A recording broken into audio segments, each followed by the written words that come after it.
DA news plus के हमारे खास कार्यक्रम चर्चा है में आप सभी का स्वागत है। मैं बलबीर भारज आज आपको बताने जा रहा हूं आज उन बड़ी खबरों के बारे में जो लोगों के बीच चर्चा का मुद्दा बनी हुई है। इसमें जो पहली बड़ी खबर है वह है डिजिटल अरेस्ट से जुड़ी हुई। जी हां, पिछले दिनों डिजिटल अरेस्ट के 2 मामले राजधानी रायपुर में सामने आए, जिसमें लगभग 65 लाख रुपए की ठगी हो गई। पूरे घटना की जानकारी देते हुए हम आपको बताते हैं कैसे पढ़े लिखे लोग इन ठगों के झांसे में आ जाते हैं। इस तरह की ठगी से बचने के लिए क्या क्या सावधानियां बरतनी चाहिए, इन सभी मुद्दों पर आज हम विस्तार से चर्चा करेंगे और आपको बताएंगे कि रायपुर राजधानी के 2 लोग कैसे ठगी का शिकार हुए। सबसे पहले जानते हैं आखिर क्या है डिजिटल अरेस्ट। आपको बता दें कि डिजिटल अरेस्ट एक साइबर स्कैम है। आजकल यह जोरों पर चल रहा है, जिसमें बड़े बड़े रसूखदार डर के मारे फंस जाते हैं। डिजिटल अरेस्ट स्कैम में फोन करने वाले ठग कभी पुलिस, कभी सीबीआई, नारकोटिक्स, आरबीआई और दिल्ली या मुंबई के पुलिस अफसर बनकर बड़े ही आत्मविश्वास से बात करते हैं। व्हाट्सएप या स्काइप कॉल पर जब अपने शिकार को कनेक्ट करते हैं तो आपको फर्जी अधिकारी एकदम असली लगने लगता है। वे लोग अपने शिकार व्यक्ति को इमोशनली और मेंटली टॉर्चर करते हैं और उसे यकीन दिलाते हैं कि उनके साथ या उनके परिजन के साथ कुछ बुरा हो चुका है या होने वाला है। सामने बैठा व्यक्ति पुलिस की वर्दी में होता है। ऐसे में ज्यादातर लोग डर जाते हैं और ठगों के जाल में फंसते चले जाते हैं। उदाहरण के तौर पर एक मामला राजधानी रायपुर से बताते हैं, जहां जीवन बीमा कार्यालय पंडरी के अधिकारी राकेश नशीने को डिजिटल अरेस्ट कर लिया गया। जी हां, यह घर पर ही कर लिया जाता है। जब आप घर पर होते हैं तो एक कॉल आता है और वह आपको कुछ इस तरीके से बांधते हैं, डराते हैं कि आप अपने घर से बाहर नहीं निकल पाते और इसी को डिजिटल अरेस्ट के तौर पर देखा जाता है। आपको बता दें कि ठगों ने सीबीआई अधिकारी बनकर कॉल किया, फिर मनी लॉन्ड्रिंग का केस बताकर राकेश को डराया और उसे घर पर ही डिजिटल अरेस्ट कर लिया। फिलहाल मामले को लेकर सुप्रीम कोर्ट में ऑनलाइन सुनवाई की जा रही है। आपको बता दें कि डर के मारे राकेश ने 6.5 लाख रुपए ठगों को दे दिए। राकेश ने पुलिस को बताया कि 22 अक्टूबर की सुबह 10:15 बजे एक नंबर से कॉल आया। कॉलर ने खुद को सीबीआई अधिकारी बताया और कहा कि मुंबई में आपके नाम से एयरटेल की एक सिम जारी हुई है और आपके खिलाफ एंटी मनी लॉन्ड्रिंग एक्ट में केस मुंबई के पुलिस थाने में दर्ज की गई है। ठग ने फिर पुलिस स्टेशन के नंबर से कॉल कनेक्ट किया, जिसके बाद मुंबई से विजय खन्ना नामक व्यक्ति ने फोन कॉल में कहा कि केनरा बैंक माहिम शाखा में आपके खाते में करोड़ों का अवैध लेन देन हुआ है, आपको सीबीआई की कस्टडी में रहना होगा। जिसके बाद उसने व्हाट्सएप पर अरेस्ट वारंट भेजा, जिसके बाद 22 अक्टूबर को नजदीक के होटल में जाने की बात कही। वहां व्हाट्सएप से मेरी निगरानी रखी जा रही थी। पुलिस को ऐसा नशीने ने बताया, राकेश नशीने ने बताया, जो रायपुर एलआईसी में अफसर है। उसके बाद नशीने ने पुलिस को बताया कि वहां पहुंचने के बाद नेशनल सिक्योरिटी की बात कहकर मुझे धमकाया गया। जिसके बाद ठगों ने 23 अक्टूबर को सुप्रीम कोर्ट से ऑनलाइन सुनवाई भी करा दी। देखिए ठगों की जुर्रत कि सुप्रीम कोर्ट के नाम पर उन्होंने ऑनलाइन सुनवाई करवा दी, जिससे राकेश को ऐसा विश्वास हो गया कि मामला बहुत बड़ा है। उसके बाद राकेश से 6.5 लाख रुपए जमा करवाए गए। इसके पहले भी आपको बता दें कि राजधानी रायपुर से ही एक बुजुर्ग महिला को डिजिटल अरेस्ट कर 58 लाख रुपए की ठगी की गई। इस मामले में पुलिस ने 2 लोगों को गिरफ्तार भी किया और दोनों आरोपियों को पुलिस ने आज ही अदालत में पेश किया। वही फाफाडी के एक डॉक्टर और एक अधिकारी भी इन ठगों का शिकार हुए। दोनों के पास से लगभग 11 लाख रुपए वसूल किए गए। ठगों ने करोड़ों की आर्थिक अनियमितता के केस में उन्हें फंसाने की धमकी दी और इस तरीके से अपने काम को वो अंजाम देते हैं। पंडरी थाने में प्रार्थी ने यह रिपोर्ट दर्ज कराया था कि महाराष्ट्र के क्राइम ब्रांच के अधिकारी बनकर उससे 58 लाख रुपए का ऑनलाइन फ्रॉड किया गया है और काफ़ी समय तक उसको डिजिटल हिरासत जैसी स्थिति में उसका व्यवहार किया गया है कि रिपोर्ट पर अपराध कायम किया गया था। रेंज साइबर के द्वारा इसमें इन्वेस्टिगेशन किया गया है और इसमें एक जसविंदर साहनी नाम के व्यक्ति की अरेस्टिंग की गई है और उससे 9.5 लाख रुपए की राशि को सीज किया गया है और विभिन्न उसके बैंक अकाउंट में लिंक लगाया गया है और आगे भी इस प्रकार के जो ऑनलाइन फ्रॉड में इनके साथीदारान कौन है इसका आइडेंटिफिकेशन किया जा रहा है। भविष्य में उनकी भी गिरफ्तारी की जाएगी। जैसा कि हमने आपको बताया, इन सब से बचने के लिए क्या किया जाए, ऐसे अपराधों से कैसे बचा जाए, क्या क्या सावधानियां बरती जाए, आपको हम कुछ जानकारी देते हैं। सबसे पहली बात यह कि आप सतर्क रहें और सुरक्षित रहें। आपको यह जानने की जरूरत है कि कोई भी सरकारी जांच एजेंसी अधिकारी संचार के लिए व्हाट्सएप या स्काइप जैसे प्लेटफॉर्म का उपयोग नहीं करती, जबकि ऑनलाइन ठग इन्हीं का इस्तेमाल करते हैं। शुरुआत में शक होने पर तुरंत फोन काट देते हैं। फोन पर लंबी बातचीत करने से बचें। अगर आप किसी भी इस तरीके के साइबर ठग के अपराधियों से बात करते हैं तो आपको थोड़ा समझदारी रखना चाहिए कि अगर ऐसी कोई वार्तालाप हो रही है तो आप तुरंत फोन को काट दें या फिर इग्नोर करें। साइबर ठग डिजिटल अरेस्ट के लिए पीड़ितों को फोन कॉल, ईमेल से संदेश भेजते हैं, बताते हैं कि आप मनी लॉन्ड्रिंग या चोरी जैसे अपराधों के तहत जांच के दायरे में हैं। ऐसे किसी कॉल और ईमेल पर ध्यान न दें। घबराएं नहीं। साइबर ठग कॉल पर बातचीत के दौरान गिरफ्तारी या कानूनी कार्रवाई की धमकी देते हैं। उनकी बातचीत फर्जी तर्कों से घबराहट पैदा करती है, लेकिन घबराना बिल्कुल नहीं है। न ही बैंक के डिटेल व यूपीआई आईडी शेयर करनी है। इसमें किसी भी प्रकार की जल्दबाजी करने से बचे। कॉल या वीडियो कॉल पर ठगों के सवालों और तर्कों का जवाब देने में जल्दबाजी न करें। शांत रहें, सिर्फ सुने।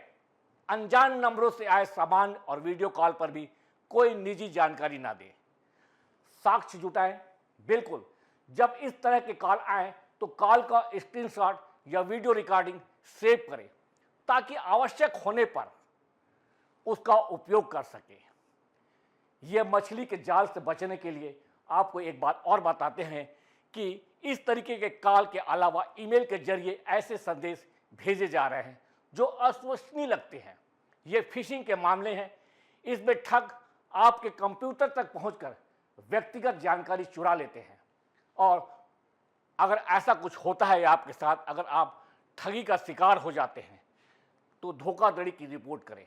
किसी भी संदिग्ध गतिविधि की तुरंत साइबर क्राइम हेल्पलाइन 1930 या वेबसाइट cybercrime.government.gov.in पर रिपोर्ट करें। जी हाँ, हम आपको बता दें कि साइबर क्राइम जो है यह आजकल बहुत ही आम सी चीज हो गई है। इसमें अच्छे पढ़े लिखे लोग फंस जाते हैं। थोड़ी सी सावधानी की जरूरत है। अगर आपको थोड़ा भी शक होता है तो आप फोन डिस्कनेक्ट कीजिए और बड़े शांत दिमाग से सोचिए कि यह व्यक्ति जो डर पैदा कर रहा है, क्या आपने वह सब कुछ किया है या आपको वह ऐसे ही झांसे में ले रहा है और डर के मारे आप उसके जाल में फंसते हैं। तो सबसे पहले मन को शांत चित्त कीजिए और उसके बाद इन कारणों पर गौर से ध्यान दीजिए और उसके बाद इस पर अपनी प्रतिक्रिया दें। तो ये जो इस तरीके के जो मामले हैं, आपको बता दें कि रायपुर में एक साइबर सेल है। आप चाहें तो वहां पर अपनी रिपोर्ट कर सकते हैं, जैसे कि हमने आपको पहले नंबर भी बताया है।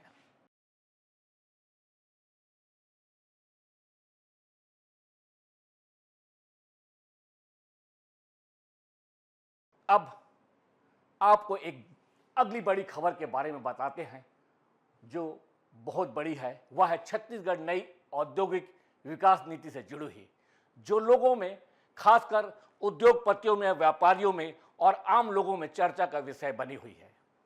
दरअसल 1 नवंबर को छत्तीसगढ़ में नई औद्योगिक विकास नीति 2024-30 लागू की गई है। इस नीति के तहत उद्योगों के लिए कई अहम बदलाव किए गए और आज जब हम आपसे बात कर रहे हैं उस वक्त इस नीति का ड्राफ्ट लॉन्च किया जा रहा है, जिसके लिए मुख्यमंत्री विष्णुदेव साय की अध्यक्षता में एक अहम बैठक मेफेयर होटल में आयोजित की गई है, जिसमें औद्योगिक संघ के बड़े व्यापारियों के साथ विभिन्न विभाग के मंत्री भी बैठक में मौजूद हैं। बैठक अभी जारी है, जो कि देर रात तक चलेगी। इससे पहले बात करेंगे नई औद्योगिक नीति को लेकर। इस नीति में स्थानीय युवाओं को स्थायी नियोजन पर जोर दिए जाने के संकेत हैं। जी हाँ, अगर छत्तीसगढ़ की जो नई नीति है, जिस तरीके से हमें मालूमात चले हैं, उसके हिसाब से जो नई नीति है वहाँ पर छत्तीसगढ़ के युवाओं को, जो स्थानीय युवा हैं, उनको इसके नियोजन और इसमें नौकरी और अन्य चीज़ों में प्राथमिकता के संकेत हैं। नीति के अनुसार औद्योगिक निवेश प्रोत्साहन के लिए उद्योगों में राज्य के मूल निवासियों को 3 श्रेणियों में रखना अनिवार्य किया जा सकता है। अकुशल कर्मचारी श्रमिकों के मामले में 100%, जी हाँ, अगर ऐसे कोई उद्योग लगाए जाते हैं तो 100% छत्तीसगढ़ के लोगों को इन उद्योगों में नौकरी पर रखना होगा। और जहाँ तक कुशल कर्मचारियों की बात की जाए तो इन उद्योगों में जो छत्तीसगढ़ में लगेंगे, कम से कम 70% छत्तीसगढ़ के लोगों को रखना होगा। और अगर बात करें प्रबंधन की और यहाँ के उच्च अधिकारियों के, जो उद्योगों को संचालित करते हैं, बड़े पदों पर रहने वाले हैं, इनमें कम से कम 40% पदों पर छत्तीसगढ़ के मूल निवासियों की भर्ती अनिवार्य करने वाली है। इसके अलावा उद्योग राज्य शासन के समन्वय से CSR फंड खर्च कर सकेंगे। जी हाँ, CSR फंड क्या होता है पहले आपको बता दें।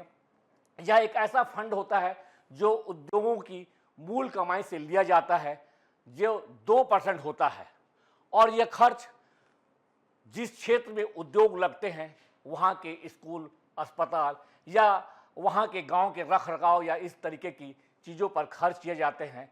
अब राज्य शासन इसे तय करेगी। नई नीति में अनुसंधान एवं विकास के लिए लैब बनाने पर जोर दिया गया है।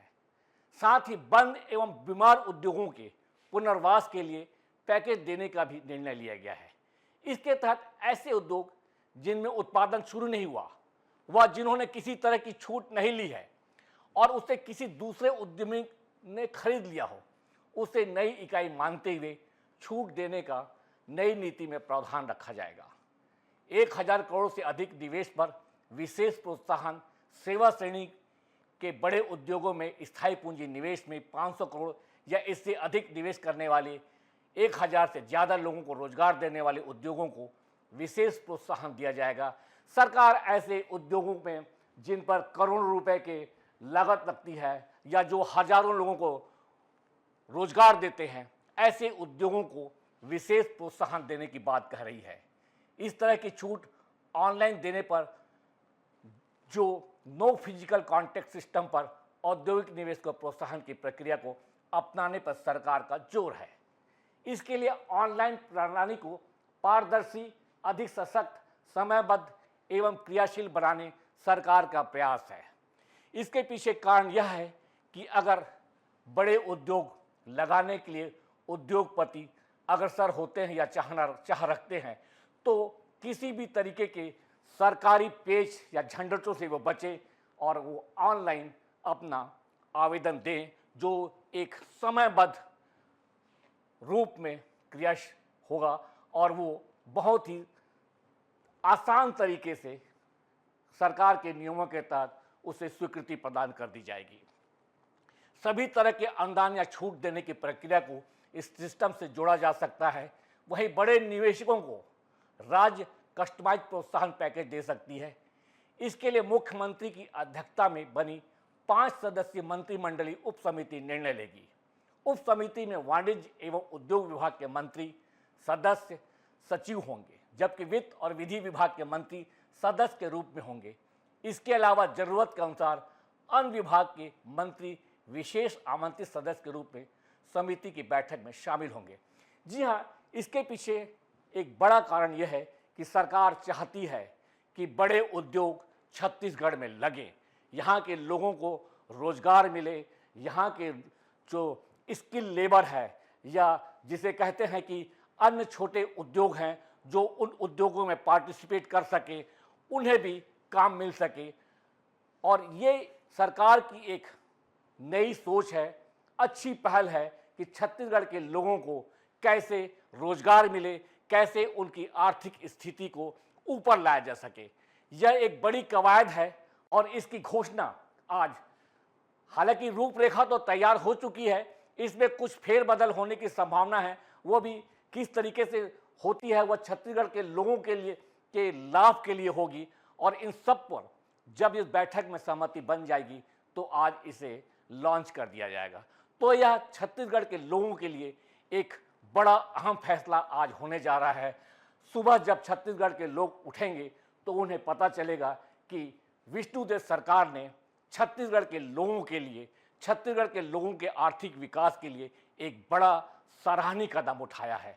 हालांकि जब तक यह नीति सामने नहीं आती तब तक कुछ भी प्रामाणिक रूप से कहना मुश्किल है। पंडित दीनदयाल उपाध्याय जी ने अंत्योदय का संदेश दिया है। इस नई उद्योग नीति के माध्यम से हमने इस लक्ष्य को भी हासिल करने का प्रयास किया है।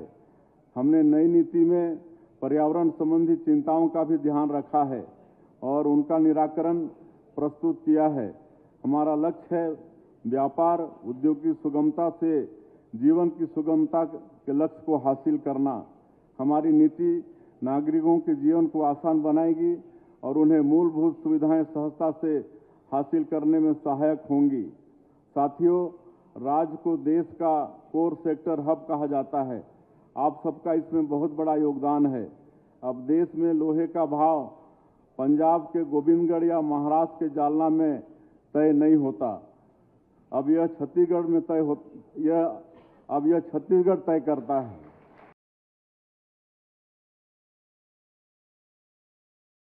इस कड़ी में एक और बड़ी खबर है जो रैगिंग से जुड़ी है, जिस पर अब हम चर्चा करेंगे।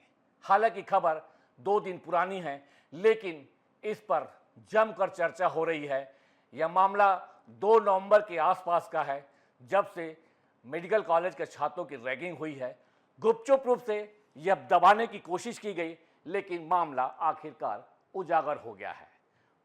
मामला है रायपुर के पंडित जवाहरलाल नेहरू मेडिकल कॉलेज में रैगिंग का।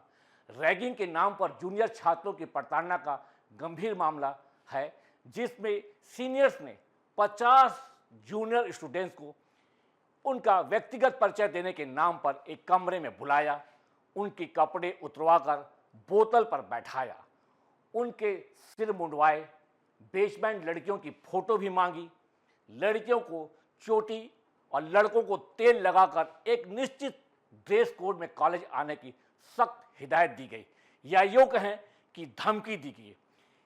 रैगिंग के नाम पर दी गई धमकी से कॉलेज में कोहराम मच गया।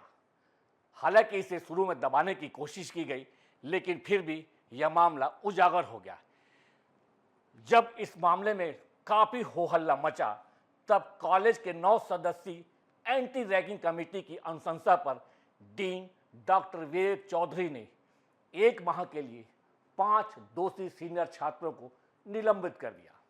आपको बता दें कि इसी तरह की शिकायत एम्स रायपुर से भी आई है।